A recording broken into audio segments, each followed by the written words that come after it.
Welcome to Mode Bespoke, I'm Atenas. For today's project, we're going to be making a very special gift for Dad. We'll be making a Father's Day necktie. So let's get started.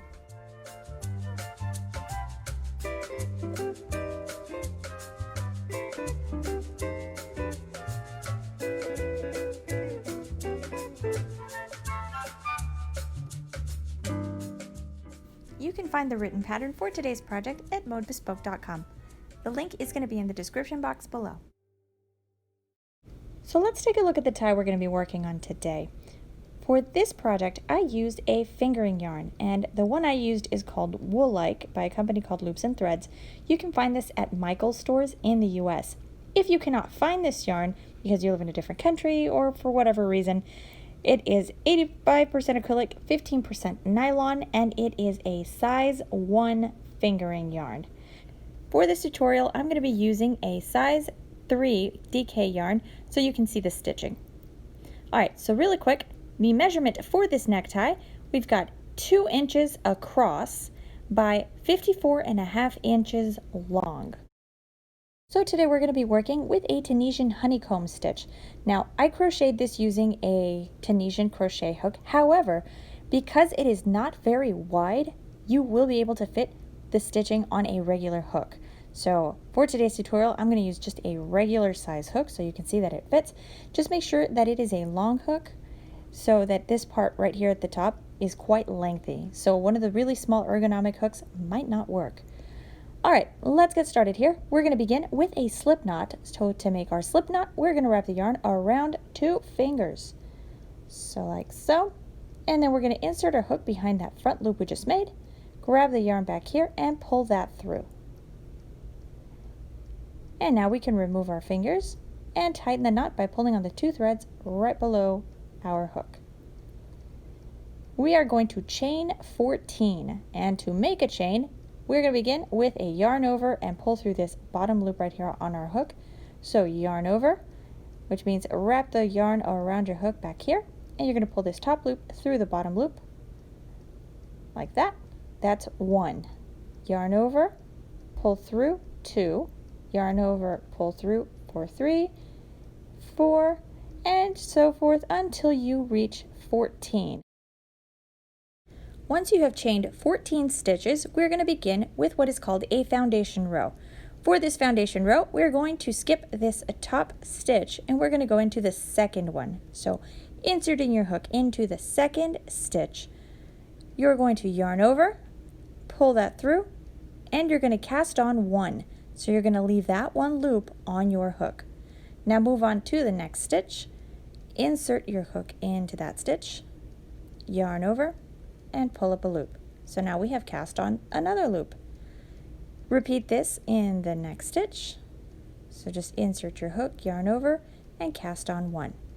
So we're just casting on 1 loop onto our hook for every stitch of the chain. Once you are done casting on stitches, so once you've got one for every stitch of the chain, you should have a total of 14 loops on your hook. So let me finish these last 2 stitches. Oh, there we go, now it's the last one. Alright, and once you've cast on all 14 stitches, we're ready to begin a return pass. Now, this is a regular return pass, and we're going to use the same return pass in every row. So to make the return pass, you're going to begin with a yarn over and pull through 1. So you're going to pull 1 loop off of your hook, and now for the rest of the return pass, you're going to yarn over and pull through 2. So there's 1 loop, 2 loops. Let's repeat that. So you're going to yarn over and pull 2 loops off of your hook. So yarn over and pull through 1 and 2. Yarn over, pull through 1, 2, yarn over, pull through 2, and so forth until you are left with just 1 loop on your hook. So I'll finish these last few stitches really quickly. So this project is worked in a Tunisian honeycomb stitch. So let's begin once we have our foundation row. If you take a look at our vertical stitches, it's made up of 2 loops or legs. It's got the front one. So I pull this right here so you can see it. So here's the front one, right up there, and there's the back one. We're going to be using that front loop or front leg. So in this tutorial, we're just going to do a quick review of the honeycomb stitch. If you do not know how to crochet that, please check out the link in the description box below. That is the beginner version of the honeycomb stitch. Alright, so our honeycomb stitch is made up of a 2-row repeat. So we're going to begin the first row, and that begins with a Tunisian simple stitch. So for all of our rows, we are going to skip this first vertical stitch, and we're going to begin in the second one. So skipping the first one and moving on to that second vertical stitch, we're going to insert our hook behind the top loop of the stitch, like so, and then we're going to yarn over and cast on 1. So that is a Tunisian simple stitch. Now moving on to the next stitch, we're going to work a Tunisian purl stitch. So for the purl stitch, you're going to do a reverse yarn over. A yarn over is when you wrap the yarn behind your hook. A reverse yarn over is when you wrap the yarn in front of your hook. So we're going to do a reverse yarn over, hold that down with your index finger, and insert your hook behind that top loop of the stitch. And now release the yarn you are holding down and wrap this yarn under and behind the hook. Now do a regular yarn over, so you're just going to wrap the yarn behind your hook. So yarn over and pull that top loop through the loop right next to it, or through that second loop. So that was a Tunisian purl stitch. Alright, so far we've got a Tunisian simple, Tunisian purl. Our next stitch is a Tunisian simple stitch.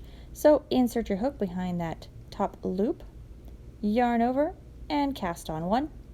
And then we have to cast on a purl stitch. And for all of you that are a little more advanced, you're just going to cast on a purl stitch next, and then you're going to go Tunisian simple stitch, purl, simple stitch, purl, simple stitch, and so forth until you get to the final stitch of the row, which is that last vertical stitch. You're going to stop right here at that final stitch, and that's where I'll meet you again. For everybody else that needs a little bit more of a review, let's continue here.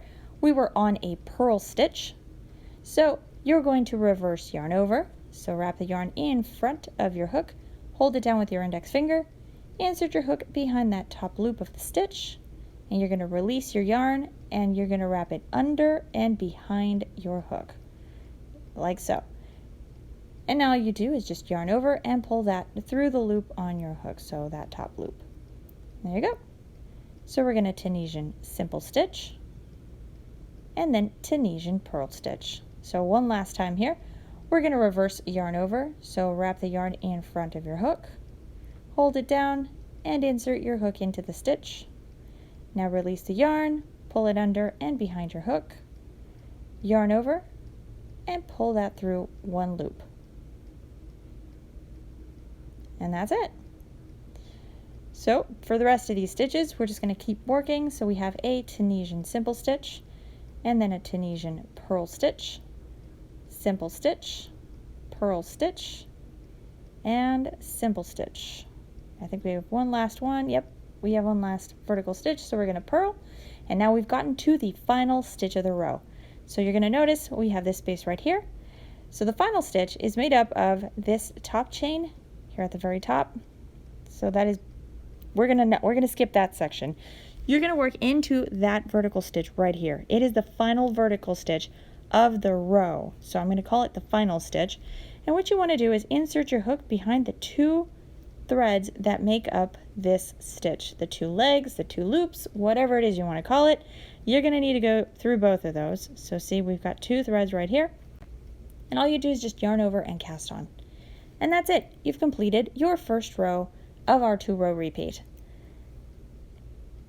Alright, and now all that's left is just a return pass. So the return pass, again, is the regular return pass. So all you're going to do is you're going to yarn over, pull through 1, and now for the rest of the row, you're going to yarn over, pull through 2, yarn over, pull through 2, until you are left with just the 1 loop on your hook. Alright, so I finished my return pass, and we're ready for row number 2. So for row number 2, we're basically inverting our stitches. So for every Tunisian simple stitch, you are going to crochet a purl, and for every purl stitch, you're going to crochet a Tunisian simple stitch. So everything you did in the row before, you're going to invert it. You're just going to flip everything over. And this is what's going to give us that beautiful honeycomb texture for our stitch. So let's begin. Our first stitch last row was a Tunisian simple stitch, so we are going to begin with a Tunisian purl. So the first stitch of row 2, is going to be a purl. We're going to go to stitch number 2 over here, and that's going to be a Tunisian simple stitch. We're going to follow it up with a purl stitch. There we go. And then we're going to do a simple stitch. And then we purl,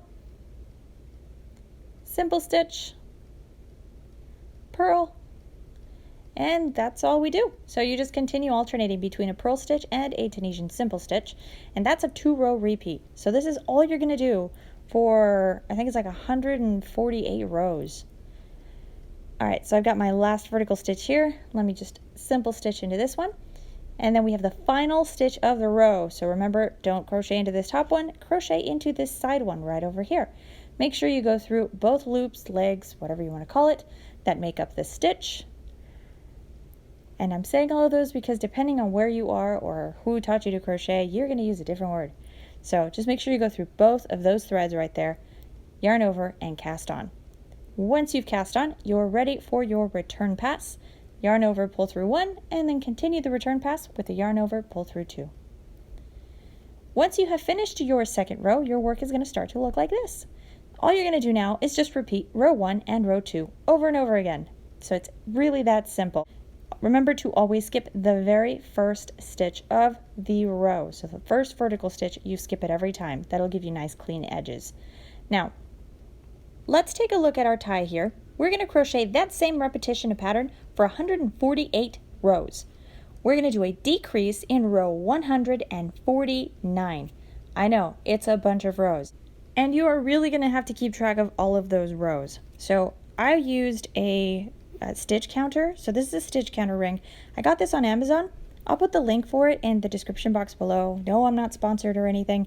This is just a nifty little tool that I found on Amazon, and it really helped me keep track of all of my rows. So if you have something like this, I recommend that you use it. If you don't, you can always just keep track of your rows by jotting it down on a sheet of paper. So just do little check marks until you get to 148, and once you get to row 149, we will work a decrease. So, for those of you that need to see how to begin this pattern, again, let's start with row number 3, and we're going to begin row number 3 with a Tunisian simple stitch. So there we go. And then we're going to do a purl stitch, and then a simple stitch, and then a purl stitch, and so forth. I'll complete my row and complete the return pass, and then I'll see you again for the beginning of row number 4. So welcome to row number 4. So I threw on my ring so you can see how that works. So all I do when I switch row is just turn my counter, and there we go, we're ready to begin. So row number 4, we are going to begin with a Tunisian purl stitch. So reverse yarn over, insert the hook into the stitch, release our yarn, pull it towards the back, yarn over, and finish our stitch. And then we move on to a Tunisian simple stitch, and then a purl stitch. And then we continue the rest of the row. But that way you kind of have an idea, now that we've started the first 4 rows together, of how to continue this pattern. So I will work a few more rows just to give it a little bit of length here. Crochet 148 rows, and then I will see you again in row 149 for the decrease. Okay, so I did just a few more rows. I didn't do a whole lot, but that way you can see the pattern. Now let's work what would be row 149, and row 149 is going to be a decrease. So we're going to begin this decrease with a Tunisian simple stitch 2 together. That was quite a mouthful. Okay, we're going to Tunisian crochet these 2 stitches together to decrease that. So you're just going to insert your hook behind the top loop of the first stitch and the second stitch, and then you're going to yarn over and cast on 1. And there we go. So we've got 2 stitches together, and now for our next stitch you're just going to work a purl stitch. So right over here we're going to reverse yarn over and begin the purl stitch, and then we Tunisian simple stitch and then purl, and you continue working until you are left with just 2 vertical stitches. And I do mean the vertical stitches, not the vertical stitch and the final stitch. You need 2 full vertical stitches so that we can do the decrease at the end of the row. So see, by working a decrease at the beginning of the row and at the end of the row, we can keep our honeycomb pattern without interrupting it. So it keeps all of our pattern nice and pretty. So if you're readjusting this pattern, make sure that you do your first decrease on an odd numbered row. So if you're going to make this a little bit longer, a little bit shorter, just work that first decrease any row you want so long as it is an odd numbered row. That way it will match what we're doing here. All right, so I've got one last stitch here. There we go. And now we've got 2 vertical stitches. Here we go. Now we need to purl 2 together. So it's going to be similar to what we did with the simple stitch, except we have to start with that reverse yarn over. So reverse yarn over, insert the hook behind that top loop of the first and second vertical stitch, release your yarn, wrap it around the hook, yarn over, and just pull through both of those vertical stitches. So we pulled both of those two stitches together to make one. So basically what we did with those decreases is we turned 2 stitches into 1. By the time you finish this row, you should have 12 loops on your hook. But as of right now, I still only have 11. You can't forget that final stitch. So let me cast on my final stitch here. So there it is. And now I have 12 loops on my hook. So work a return pass. I will see you again at the beginning of row 150. Okay, so I completed row 149. Let's begin row 150. And in order to maintain this same honeycomb stitch, we're going to have to begin our row with a purl stitch. Because if you remember, we did a Tunisian simple stitch 2 together. So that first stitch in our previous row was a Tunisian simple stitch, which means row 150 we begin with a purl stitch. And then we move on to a Tunisian simple stitch and so forth until we finish the row. So at the end of the row, you also don't have to worry about decreases or anything like that. You're just going to complete the row like you normally would, and that'll help maintain that same pattern. So now, from row 150 to row 171, all you're going to do is repeat row 1 and 2. So you're not changing anything in your honeycomb stitch. You're not doing any decreases, any increases. You're not changing anything. At the end of each of these rows, you should have 12 loops on your hook. So I'm going to keep working a few more rows here. I'll see you again when you get to row 172. All right, so I worked a few more rows over here. As you can tell, I did not crochet 172, but I did make a bit of length so that you can see the decrease. So now to get the necktie a little bit more narrow and so we get that little tail, we're going to have to decrease a second time. And we still want to maintain this honeycomb stitch. So for our second decrease, because we only have 2 decrease rows in this pattern, we're going to crochet a decrease in row 172. So if you're resizing this, your second decrease has to be on an even numbered row. Now, we did a purl stitch at the beginning of our last row, so row 171 was a purl stitch. Now for row 172, we have to purl 2 together. So you're going to reverse yarn over, insert your hook behind the top loop of the 2 first vertical stitches, wrap that around your hook, and then do a regular yarn over to close your purl stitch. And that is going to prepare you for that second stitch, which is going to be a Tunisian simple stitch. So then you crochet a purl stitch, simple stitch, purl stitch, simple stitch, until you get to the last 2 vertical stitches of the row, and you are going to Tunisian simple stitch 2 together. So these last 2 vertical stitches is a Tunisian simple stitch 2 together. So all you do for that is you're going to insert your hook behind that top loop of the first stitch and the last stitch, and then you're going to yarn over and cast on 1. So it is the opposite of what we did in row 149. So now you just cast on this last or the final stitch of the row, and you should have 10 loops on your hook. And that was the final decrease. That was it. Now all we do is work a return pass. And then beginning on row 173, you're going to continue to work a honeycomb stitch by just repeating row 1 and 2. Only this time you're going to have 10 loops on your hook throughout the rest of the project. So now all that's left to do is repeat row 1 and 2 until you have a total of 210 rows. So that's why I was telling you that having a nice row counter or a stitch counter or something like that is really, really helpful, because we do have to crochet 210 rows. That's just one tool I found to be very helpful for this project. Use it if you have it. If you don't, that's okay. just make your 210 rows, and then after that we're going to work a bind off, and then we'll do the border. So let me show you here on our completed tie. So you're going to do a single crochet border, and this is going to be 2-row border, but before that we will have to do our bind off. So I'm going to complete a few more rows here, and then I'll show you how to do the bind off before we work on that border.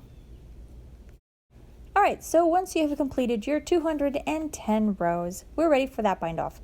Now the bind off is going to close off those top stitches, so it's going to make crocheting this border a lot easier if you have that bind off, and a lot cleaner too. So to do this, we're going to work similar to a Tunisian simple stitch, only you're going to finish it off as a single crochet. So a Tunisian single crochet? I don't know. Let's just work on it. You're going to insert your hook behind that top loop of that second vertical stitch, and you're just going to cast on a Tunisian simple stitch. So yarn over and pull up a loop. Once you have 2 loops on your hook, you're going to single crochet. So we're going to yarn over and pass it through those 2 loops. So yarn over and pull through both loops. There's 1, there's 2, there we go, and that's it. That was your simple stitch. Or I guess your single crochet simple stitch. Anyway, you're going to repeat this in all of the stitches. What this is going to do is close up these large spaces we have right there between all of our stitching, and it's going to make it a lot easier and cleaner to make a border around our necktie. So repeating this, you're just going to cast on a Tunisian simple stitch, and once you have 2 loops on your hook, you're going to yarn over and pull through both of those. So now you only have 1 loop on your hook. So insert your hook into the stitch, yarn over, pull up a loop, and then yarn over, pull through 2 for a single crochet. So let me complete this last one, and I'll show you what this is going to look like right here. So there we go. There we go. Alright, so this is what it looks like so far. So here's the side that doesn't have the bind off. As you can tell, the stitching is big and open. Here's the side with the bind off. And now it's nice and closed. We don't have any spacing between our stitching, and that's just one of those things that happens in Tunisian crochet. You just usually need a bind off row. But let me finish the single crochets here. Don't forget to do a single crochet in that final stitch of your row as well. So here we go, we're at the end. Here's my final stitch. So we're going to single crochet right into that final stitch right here. And that'll be the end of our bind off. And that'll also be the very first stitch of our border as well. So let me finish this up. And then something I needed to show you is once you have completed the honeycomb part of the stitching, you need to switch your hook. So go check out the website. It's got the materials list, but you're going to notice that you have a 3mm hook, which is what we used for the honeycomb stitching, and a 2mm hook, which is what we're going to use for the border. The reason for that is because the stitches are wider than they are taller. So you have to use a smaller hook in order to fit your stitching. Otherwise, you're going to get a wavy edge, because if you use a 3mm hook, your stitching is going to be bigger and it's going to take up more space. So it won't leave a nice crisp edge, and that's kind of what we want for this necktie, seeing as how, you know, the gentlemen we're making it for are probably going to be using it for work or something. So let's make it nice and neat for them. So make sure you switch to your 2mm hook before going into the border. Once you switch your hook, you are ready to begin your 2 single crochets. So we need a total of 3, but you need 2 single crochets in that last stitch. So single crochet 2 into that same final stitch. So there's 1, and then we're going to crochet 1 more. See, we have 2 so far. So that we get a total of 3 single crochets in the corner. So that's going to give us our turn. Now, we're going to work a single crochet into each of the stitches along the side. So, and it's just a simple single crochet. We don't have to increase, we don't have to do multiple ones. It's just 1 single crochet per every stitch along the side of your necktie. So let me complete these. I'll see you when I get to that corner stitch. Alright, once you get to the corner stitch, so this is the bottom corner, you're going to crochet 3 single crochets into that bottom stitch. So it kind of looks like 2 stitches, but go into the second to last stitch. That's the true last stitch if you want to look at it that way. But crochet 3 single crochets into that last stitch. And that's going to give you a nice curve, bring you around to the bottom part of the necktie, and then just move that tail end out of the way. We'll weave that in later. you're going to single crochet all the way across, and you're going to do 3 single crochets in the corner, and then single crochet all the way across, and do 3 single crochets in the corner, and then you're just going to repeat that a second time. So you're going to do 2 rows of single crochet. Remember to always crochet 3 in the corner stitch. So do 3, 1 along the sides, 3 on the corner, 1 along the sides, so forth until you go around twice. You're going to end here at this top corner. Once you end there, you're going to chain 1 and you're going to cut your yarn, and then you're ready to weave in all of your ends. So after putting so much effort into making this necktie, you really want to pay attention to weaving in ends. So these little guys right here, you should have 2 of them.